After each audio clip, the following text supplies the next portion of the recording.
Le advertí a mi prometida que su cercanía con su mejor amigo era inapropiada. Me llamó inseguro y dijo que siempre lo elegiría a él si la forzaba a decidir. Cancelé la boda. 4 meses después, volvió embarazada y llorando. Hola, me llamo Nicolás. Tengo 31 años y dirijo un taller de motocicletas personalizadas en Austin. Desde que abrí hace 3 años, el negocio no ha hecho más que crecer. Ingresos de 6 cifras al año, menciones en revistas especializadas durante la semana de la moto, todo eso. Perdí mi trabajo anterior como ingeniero, pero usé la indemnización para alquilar un viejo garaje y convertirlo en algo real. El primer año fue una pesadilla, pero ahora, incluso celebridades viajan solo para que les arme una moto exclusiva. El taller tiene un ambiente industrial que a algunos les encanta y a otros no tanto. Paredes de ladrillo visto, carteles antiguos, rock clásico de fondo y ese aroma constante a aceite de motor y metal caliente. Tengo a 2 mecánicos trabajando conmigo a tiempo completo. Gente confiable que sabe lo que hace y no se mete en dramas. Ramiro es un experto en Harley con mentalidad a la vieja escuela, mientras que Elías es más joven, pero un genio con las deportivas. Hace 2 años y medio, fui a una subasta benéfica para veteranos heridos. Fue allí donde conocí a Irene. 27 años, trabaja como gerente de relaciones públicas en una empresa tecnológica del centro. Rubia, atlética, conduce un BMW que le compró su papá. Estudió en la universidad con todo pagado por la familia. Ya sabes el tipo. El evento se realizó en un hotel elegante, de etiqueta rigurosa. Subastaban paquetes de golf y cenas gourmet como si fueran objetos sagrados. Compré una mesa porque mi negocio estaba yendo bien y me pareció una buena oportunidad para hacer contactos. Además, apoyar a los veteranos era lo correcto. Mi padre es militar retirado y respeto a quienes sirvieron. Irene apareció en un vestido negro corto, mirando a todos hasta que me vio. Yo llevaba un traje a medida. Me veía bien, no voy a negarlo. Se acercó y comenzó a hablar. La verdad,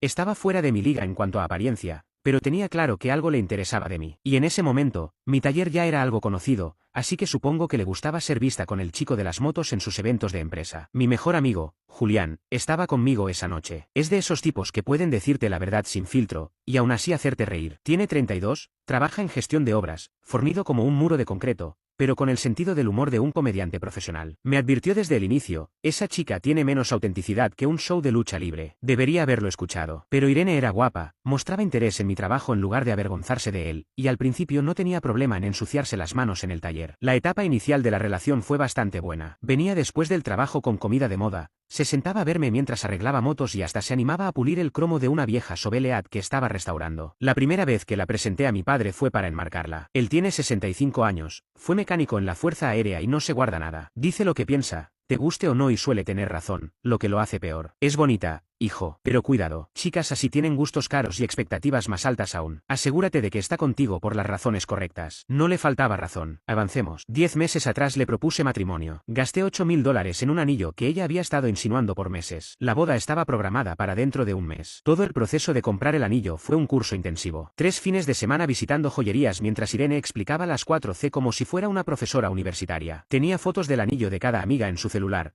como si fuera una competición. Eso ya debería haberme puesto en alerta. Recuerdo la reacción de mi padre cuando le conté el precio del anillo. ¿8.000? Hijo, yo compré el de tu madre por $300 en el 87, y todavía lo lleva puesto 35 años después. Lloró cuando se lo di, no por el tamaño, sino por lo que significaba. Pero aquí viene lo raro. En 2 años y medio de relación, Irene nunca mencionó a un tal Tomás. Ese es su nombre, supuestamente, un amigo de la universidad. Ni una sola vez. Y créeme, Irene habla hasta por los codos. Me ha contado los detalles del divorcio de su instructora de yoga, los dramas amorosos de su compañera de oficina y hasta los líos familiares de su peluquera. Pero Tomás, jamás. Hasta que hace 2 meses, de la nada, suelta que su amigo de la universidad se muda a Austin por trabajo. El tipo aparece y apenas lo veo me doy cuenta del perfil. 29 años, mide más de 1,85. Parece salido de una portada de revista. Trabaja para una consultora famosa, maneja un Porsche nuevo y seguramente gasta más en cremas faciales que yo en ropa al año. Es uno de esos consultores que cobran millones por decirle a las empresas lo que ya saben. Y no es solo su apariencia lo que me generó desconfianza, fue la forma en que Irene reaccionó al verlo. He visto a mi prometida entusiasmada, pero esto fue distinto. Saltó a abrazarlo en el aeropuerto como si fuera una fanática viendo a su ídolo. Y la presentación,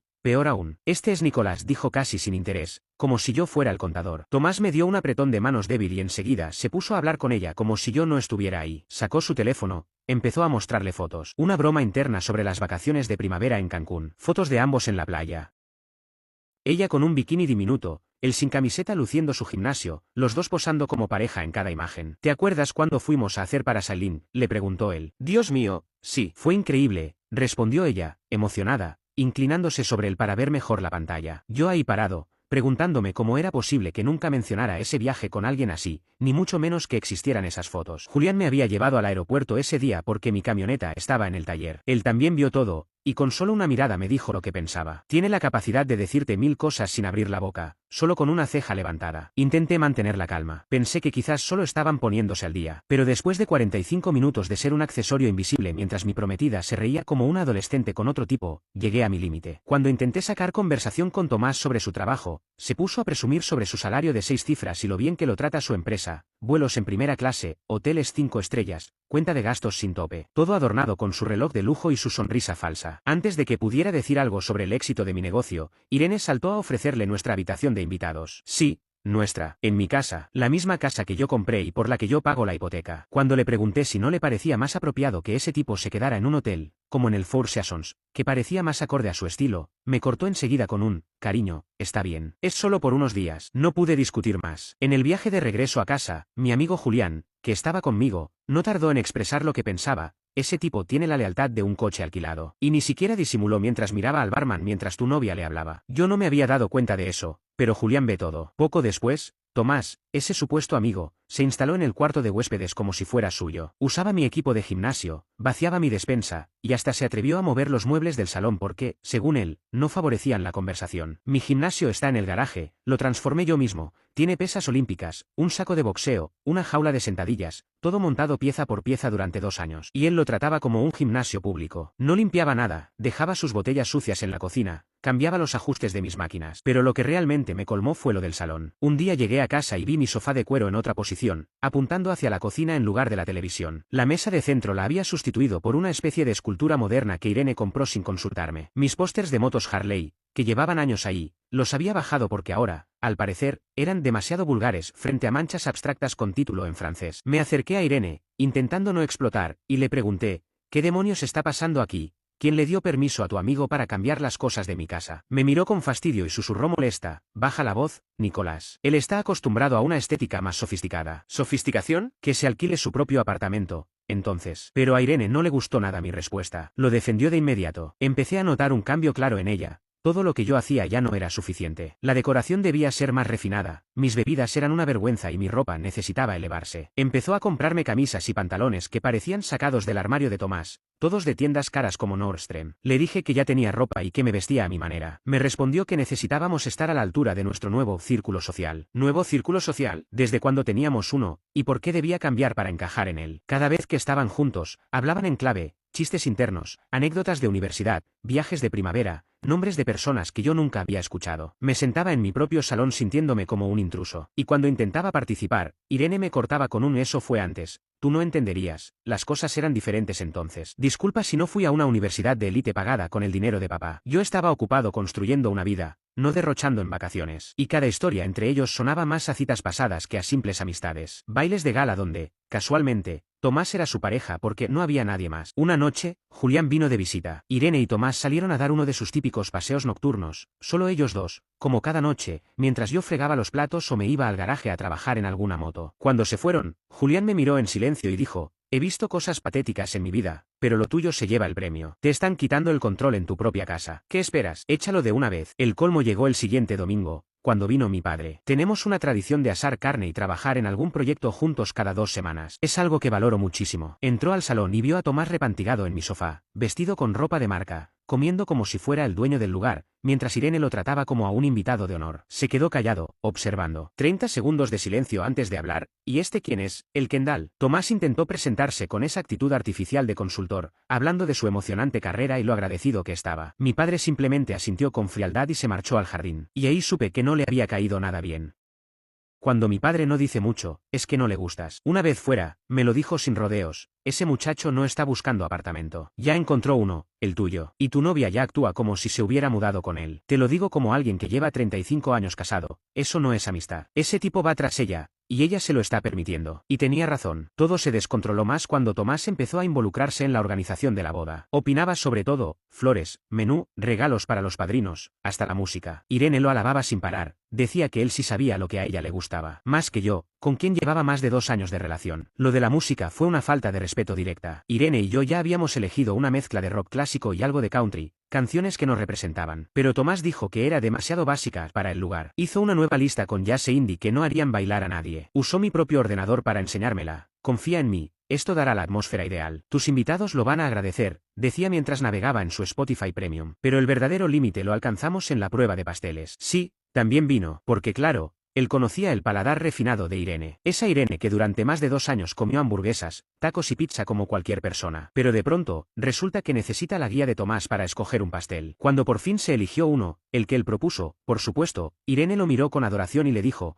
tú siempre sabes exactamente lo que quiero. En ese momento, entendí que ella le había entregado un lugar que nunca debió ser suyo. Que ese tipo, que llevaba semanas ahí, entendía mejor a mi prometida que yo, que había estado a su lado durante años. Cuando pregunté por qué la opinión de Tomás valía más que la mía, Irene no dudó en llamarme inseguro. Inseguro, simplemente por querer que mi prometida tomara en cuenta lo que yo pensaba. Tomás tiene muy buen gusto, dijo. Él sabe lo que funciona en eventos como este. Nuestro casamiento ya no era una celebración íntima, sino una producción más en la que Tomás debía ejercer su experiencia. Cuando le conté a Julián lo que había pasado con el pastel, casi escupe su bebida de la risa. ¿Me estás diciendo que la Barbie le pidió la aprobación a Capitán Consultas para elegir el pastel de tu boda? Hermano, ella no se va a casar contigo. Solo te está reteniendo mientras decide si Tomás va a dar el siguiente paso. Y fue justo ahí donde todo comenzó a desmoronarse. La semana pasada, estaba trabajando hasta tarde en el taller con un motor que llevaba días ajustando. Era para un proyecto especial, una Harley Chevrolet del 77, que un cliente quería restaurar por completo, hasta el último detalle. Una joya mecánica, pero el motor estaba destrozado. Me había pasado semanas afinando cada componente. Trabajar en ella me daba paz. Tenía música de fondo, rock clásico, lo suficientemente alto para disfrutarlo pero sin distraerme. Dejé la puerta del garaje abierta, por suerte, porque fue entonces cuando los escuché hablar en el patio trasero. Pensaron que la música taparía sus voces,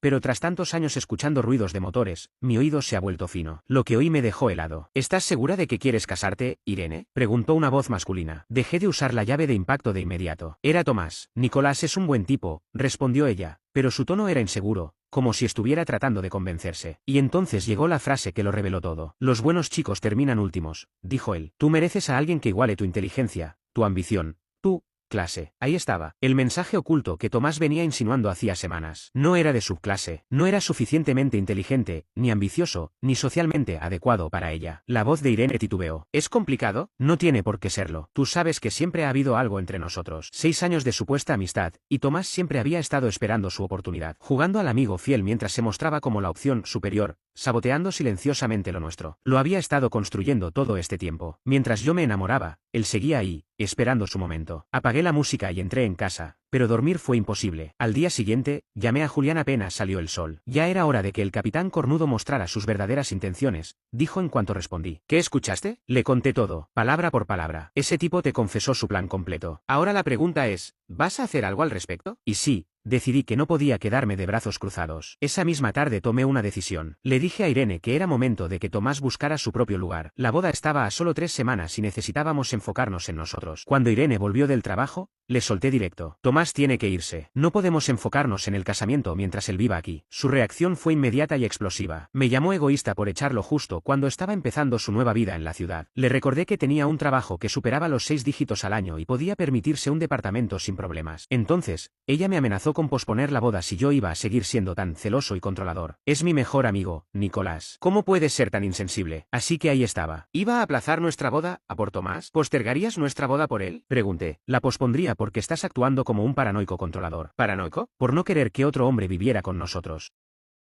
Por pedirle a mi prometida que priorizara nuestra relación. Le hice una pregunta clara. Si tuvieras que elegir entre él y yo ahora mismo, ¿qué dirías? Se quedó en silencio, un silencio que duró demasiado. Podía ver cómo procesaba la situación, buscando una respuesta que le permitiera quedarse con los dos. Esa es una pregunta ridícula. Es sencilla. Si tuvieras que elegir ahora, ¿a quién elegirías? No debería tener que elegir entre mi prometido y mi amigo. Pero si tuvieras que hacerlo. Y volvió a quedarse callada. Vi en su rostro el momento exacto en que comprendió que no había una salida fácil. Tomás ha estado en mi vida más tiempo, 6 años contra 2 y medio. Y así, Tomás ganó. Fue como recibir un golpe directo al estómago, pero al menos me dio claridad. Irene ya había tomado su decisión desde hacía semanas. Yo solo fui el último en enterarme. Llamé a Julián tan pronto como ella salió enfurecida. Eligió a él, le dije. Claro que lo hizo. La princesa quiere un príncipe, no un mecánico. Ese día me pasé haciendo llamadas. Empecé con mi abogado. Quería saber cómo estaba legalmente. En Texas, los anillos de compromiso son considerados regalos condicionales. Si se cancela la boda, El anillo vuelve a quien lo compró. Buen dato. Luego llamé al salón de eventos, al catering, a la banda, al fotógrafo. Cancelé todo. Perdí algunas reservas, pero me ahorré un error más grande. El encargado del lugar fue comprensivo. Me dijo que las cancelaciones son más comunes de lo que uno cree. Mejor perder un depósito que pagar una boda con la persona equivocada. El catering no fue tan amable. Perdí $5,000 porque ya habían encargado productos especiales. El fotógrafo, en cambio, me ofreció una sesión con mis motos, lo cual, para ser honesto, sonó excelente. Después llamé a mis amigos, Julián, mi hermano Liam, Ramiro del taller y mi primo Rick, que trabaja en seguridad privada. Les pedí que vinieran esa noche. Iba a necesitar testigos. Liam manejó desde Dallas. Tiene 2 años más que yo y cero tolerancia al drama. Ramiro cerró temprano el taller y trajo refrescos. Rick llegó con su uniforme de guardia, imponente como siempre. Julián fue el primero en aparecer,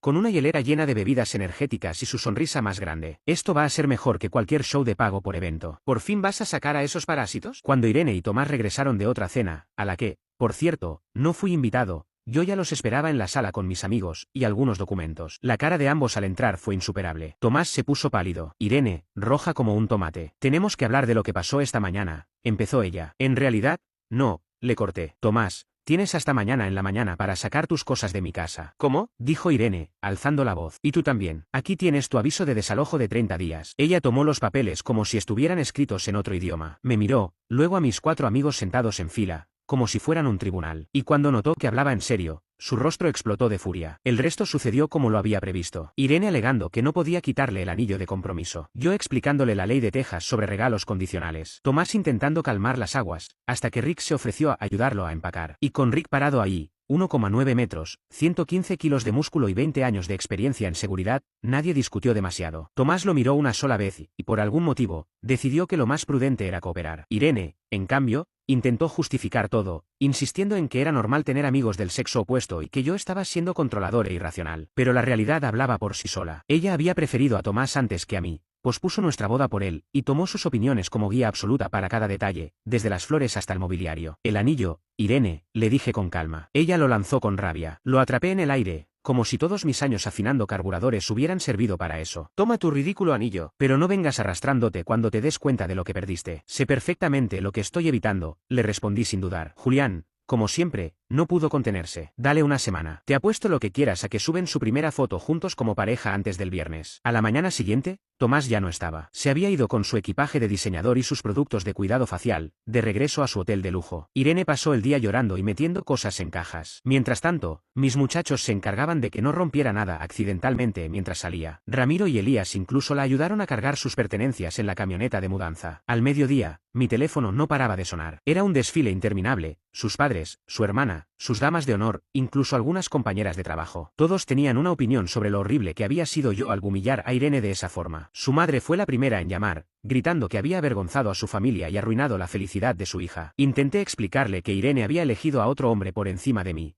pero me colgó antes de terminar. Su padre llamó una hora después, más calmado, aunque igualmente molesto. Señor, no humillé a nadie, le dije. Solo decidí no casarme con alguien que, claramente, no quería casarse conmigo. Mi padre estaba a mi lado durante la mayoría de esas llamadas. Solo movía la cabeza y murmuraba cosas como: esa mujer tiene mucho descaro, esta gente vive en otro mundo. Luego dijo algo que me quedó grabado. Cuando alguien te muestra quién es, créelo la primera vez. Tu novia te mostró exactamente quién era. Y qué bueno que lo notaste a tiempo. Las damas de honor comenzaron a enviar mensajes grupales diciendo que yo era un controlador y manipulador, incapaz de aceptar que Irene tuviera amigos hombres. Para ellas, el problema era yo por no confiar en su amistad con Tomás. Pero un amigo no vive en tu casa, no redecora tu sala, ni te dice que mereces algo mejor que tu prometido. Mientras tanto, Irene subía publicaciones a Instagram sobre masculinidad tóxica y hombres inseguros que no soportan a una mujer con carácter, construyendo una narrativa donde ella era la víctima. Según su versión, yo la había echado por tener un amigo, por no tolerar su independencia. Los comentarios se dividían, sus compañeras de fraternidad la defendían, pero quienes sabían la verdad la enfrentaban. Varios amigos en común me escribieron en privado para preguntar qué había pasado en realidad. Julián no podía contener la risa mientras veía sus publicaciones. Mira esta, me dijo mostrándome una captura. A veces hay que alejarse de la gente tóxica. Sí, menos mal que te alejaste sola, reina. 5 días después de irse de casa, donde acabó Irene, en el nuevo loft de Tomás, en pleno centro. ¡Qué coincidencia! Tomás, al parecer, había conseguido un departamento amueblado en una torre de lujo, e Irene se instaló allí, temporalmente, según ella, mientras pensaba en sus próximos pasos. Pero sus redes sociales contaban otra historia. Empezaron a publicar fotos juntos, con frases sobre la importancia de los verdaderos amigos en los momentos difíciles, y lo afortunados que eran de tenerse. Las imágenes se iban volviendo cada vez más románticas, aunque seguían sosteniendo la mentira de que eran solo amigos. Las poses, el lenguaje corporal, todo decía otra cosa. Julián me enviaba las capturas pensando que me molestaría, pero la verdad es que sentía alivio. Ver su show en tiempo real solo confirmaba que había tomado la mejor decisión. Lee esto, me dijo un día, agradecida por quienes realmente me entienden. Claro, amigos que se entienden desnudos, ¿no? Mi padre fue más directo. Hijo, los actos no mienten. Esos dos están juntos. Probablemente ya lo estaban antes. Y vos estás mejor sin ninguno de los dos. 3 semanas después, justo el día que habría sido nuestra boda, conocí a Julia. Estaba en el gimnasio, donde había estado entrenando más seguido desde la ruptura. Me ayudaba a manejar el estrés y, además, tenía más tiempo libre ahora que ya no había una boda que organizar. Julia era fisioterapeuta, dueña de su propia clínica. La conocí mientras hacía peso muerto en la jaula junto a la mía. Tenía una técnica impecable y levantaba más que muchos hombres allí. Cuando notó que observaba su postura, me sonrió y dijo: ¿estás evaluando mi técnica o solo estás siendo un poco raro? ¿Tu técnica? Respondí. La mayoría levanta mal, con la espalda. Pero tú sabes lo que haces. Después del entrenamiento fuimos por café. Le conté sobre mi taller de motocicletas y se le iluminaron los ojos. Qué interesante. ¿Es cierto que las Harley son más difíciles de manejar que las deportivas? No tenía complejos sobre el trabajo manual, solo curiosidad genuina y respeto. Cuando le ofrecí enseñarle a conducir, aceptó sin dudar. Julia era completamente diferente a Irene. Tenía sus propios ingresos, su propio negocio, y metas claras. No necesitaba que nadie la mantuviera ni le validara sus decisiones. En las citas, insistía en dividir la cuenta hasta que, poco a poco, la convencí de dejarme invitar. No habíamos formalizado nada aún. No buscaba una relación inmediata, pero disfrutábamos pasar tiempo juntos como amigos. Un mes después, conoció a Julián y a mi padre. Julián no tardó en opinar. Hermano, ella te mira como si fueras el único en la sala, no como alguien a quien quiere moldear para casarse. No estamos saliendo, le respondí. Claro, claro. Y yo soy astronauta, dijo riéndose. Mi padre fue aún más directo. Hijo, esta mujer sí vale la pena. Se nota. 4 meses después de la ruptura, estaba trabajando en una moto personalizada cuando sonó el teléfono. Número desconocido, pero lo atendí. A veces los clientes llaman desde cualquier número. Nicolás, soy yo. Irene, sollozando al otro lado. Mi primer impulso fue colgar. Ya no teníamos nada que hablar, pero algo en su voz me hizo esperar. ¿Cómo conseguiste este número? Por favor, no cuelgues. Necesito hablar contigo. Había convencido a Ramiro de dárselo. Fue al taller, llorando, alegando que era una emergencia. Resulta que se había equivocado y necesitaba que volviera a su vida. Estaba embarazada. Tomás había desaparecido y no le quedaba nada. Me dijo que él la usó, que le prometió amor eterno, la convenció de dejarme, y luego se largó en cuanto se enteró del embarazo. Se fue a Denver sin decirle a nadie. Le ofrecieron un traslado en su empresa y lo aceptó de inmediato. Solo le avisó 2 días antes de irse. Llama a tus amigas, esas que tanto decían que eras mejor que yo. Ya no me hablan. Ahora creen que fui una tonta por dejarte por Tomás. En eso, al menos coincidíamos. Me rogó que le diera otra oportunidad. Me ofreció ir a terapia, firmar acuerdos, lo que yo quisiera. Te amo, Nicolás. Lo entendí cuando te perdí. No, lo entendiste cuando te dejaron embarazada y te quedaste sola. Corté la llamada y bloqueé el número. Pero no se detuvo. Empezó a aparecer en el taller, llorando en el estacionamiento, repitiendo que lo sentía. No solo era incómodo, también estaba empezando a afectar el negocio. Y, más que nada, mi tranquilidad. Ignoré su primer intento de contacto. En la segunda ocasión, pedí a Ramiro que le dejara claro que no era bienvenida. Para la tercera vez, ya llevaba el teléfono en mano y comencé a tomarle fotos. Fue entonces cuando decidí presentar una orden de restricción. La expresión en su rostro cuando el alguacil se la entregó fue impagable. Una mezcla de sorpresa y confusión. No entendía que sus actos tuvieran consecuencias, que aparecerse reiteradamente en el lugar de trabajo de alguien, tras ser rechazada, era algo que rayaba en lo ilegal. 6 meses después, estaba con Julia en una concentración de motos en Sturgis cuando recibí un mensaje de un número desconocido. El texto incluía una imagen. Al abrirla, vi a Irene, visiblemente embarazada, trabajando detrás del mostrador de una franquicia de comida rápida. El mensaje decía: pensé que querrías saber cómo está tu ex. El karma no perdona. Seguramente lo envió una de sus antiguas damas de honor, alguna que se cansó del drama después del escándalo con Tomás. Irene se había ganado muchas enemistades por las decisiones que tomó. Pero, al ver esa imagen, no sentí satisfacción. Lo único que me generó fue la certeza de que había evitado un desastre de proporciones gigantescas. Se veía agotada, hinchada, atrapada en un uniforme de poliéster mientras atendía a todo tipo de clientes malhumorados. Julia, al ver la foto, solo alzó una ceja y comentó sin emoción: qué pena. Pero si arruinas tu vida por la persona equivocada, ¿qué esperas? Ni una pizca de drama, celos o comparación. Tomás nunca volvió a Austin. Según conocidos en común, fue transferido a la oficina de Londres poco después de mudarse a Denver. Probablemente Mackenzie lo reubicó para limpiar el desastre que dejó. Las firmas de consultoría no toleran los escándalos personales que puedan afectar su reputación. Mucho más sencillo enviarlo al extranjero, donde nadie conoce a la exnovia embarazada que dejó atrás. Los padres de Irene le retiraron su apoyo económico en cuanto el escándalo se hizo público. Más les importó el que dirán que el bienestar de su hija. Cosas de familias adineradas, donde la imagen está por encima de todo. Después de que empezó a circular la foto de ella en el restaurante, sus redes sociales desaparecieron. Se acabaron las publicaciones sobre masculinidad tóxica. Solo quedó el silencio, y probablemente, una montaña de arrepentimiento. La última vez que supe de ella, vivía en un complejo de apartamentos al sur de la ciudad, trabajando jornadas dobles para cubrir los gastos del bebé. El BMW fue embargado, la ropa de diseñador, vendida, la membresía del club exclusivo, cancelada. Mientras tanto, Julia y yo estábamos en una relación formal. Se mudó a mi casa, se siente como en casa en el taller. Se lleva bien con los chicos del equipo y le fascinan las motocicletas personalizadas. Incluso ha empezado a planear cómo convertir parte del garaje en un taller para restaurar muebles antiguos. A mi padre también le cae de maravilla. Esta chica tiene los pies en la tierra y sabe lo que quiere. Te ayuda a crecer sin cambiar quién eres, me dijo. Y no puedo estar más de acuerdo. Hay personas que, sinceramente, se sacan solas de tu vida. Llámenme anticuado, pero no creo en construir una vida con alguien que sigue viviendo como si estuviera de vacaciones eternas con sus amigos. Si eso es inseguridad, la prefiero 1000 veces antes que la estupidez. Ahora, comunidad, ¿ustedes qué harían en mi lugar? Pregunta abierta para todos. Actualización. Reddit, pensé que mi historia había terminado, pero el universo tenía otros planes. Así que vengo con una nueva entrega. Esta vez, cortesía de nuestro favorito, que en versión ejecutiva, también conocido como Tomás. Prepárense. Un par de meses después de presentar la orden de restricción, estaba entregando una Ducati personalizada a un ejecutivo de tecnología en Westlack Hills. Una belleza, modelo Panigale V4 de 2018, pintura especial, suspensión modificada, sistema de escape completo. El cliente pagó en efectivo, sin hacer preguntas. Mientras revisábamos los detalles de la entrega, el tipo mencionó que iba a volar a Londres para unas reuniones con una firma de consultoría. Un grupo de chavales pretenciosos que creen saberlo todo porque estudiaron en escuelas caras, comentó. Y ahí soltó un nombre que captó toda mi atención. Hay uno que se cree la reencarnación del éxito, Tomás Morrison. Al parecer, igual de arrogante e inútil en Londres como lo fue aquí. Según él, cada sugerencia de Tomás resultaba en pérdidas para la empresa. Un clásico, mucho discurso, poca acción. Investigando un poco en LinkedIn esa noche, vi que Tomás no paraba de publicar sobre su etapa transformadora en Londres y su compromiso con la excelencia. Pero su Instagram lo contradecía: fiestas, copas y citas con británicas, mientras Irene, embarazada, hacía turnos dobles para llegar a fin de mes. Decidí escribir el correo más profesional de mi vida a Recursos Humanos de Mackenzie Londres. Les conté que uno de sus consultores había dejado embarazada a una mujer en Austin tras romper su compromiso y luego desapareció. Adjunté capturas de sus fiestas en clubes nocturnos mientras ella trabajaba para sobrevivir. Solo insinué que tal vez esto no encajaba con sus valores de integridad y responsabilidad corporativa. Pero no me detuve ahí. Encontré a los padres de Tomás en redes sociales, William y Nicole Morrison, una familia de la élite inmobiliaria de Dallas. Orgullosos, obsesionados con la reputación. Localicé a Marta, excompañera de universidad de Nicole,